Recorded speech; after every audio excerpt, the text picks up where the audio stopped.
كلام مقدس جاي من كتاب اسمه. الكتاب مكتوب بخط الإيد، كان صعب أقراه بسهولة، فقريت واحدة واحدة وعرفت إن اللي كنت بقراه ده حاجات عاملة زي شفرة. بمجرد إنك تقرأ وتعمل المكتوب يتحقق المراد.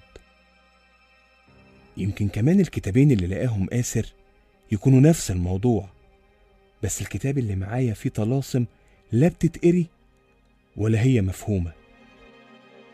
الأشكال اللي فيه دي وراها إيه؟ رجعت تاني للكتاب اللي لقيته على الإنترنت، اللي كنت بقراه بالصدفة. كان عن إزاي تنتقم من حد تعرفه، تقرأ كلام معين وتنزل قدام بيته وتخبط باب البيت يمين وشمال بشكل معين، وبعدها تشوف خراب البيت ده بعينك. كنت فاكر إن الكلام ده فارغ، لكن اللي حصل ما كانش على البال ولا على الخاطر.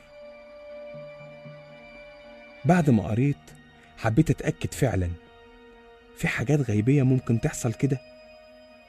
الخرافات دي ممكن تكون حقيقية، ولو مش حقيقية ليه متابعينها بالآلاف؟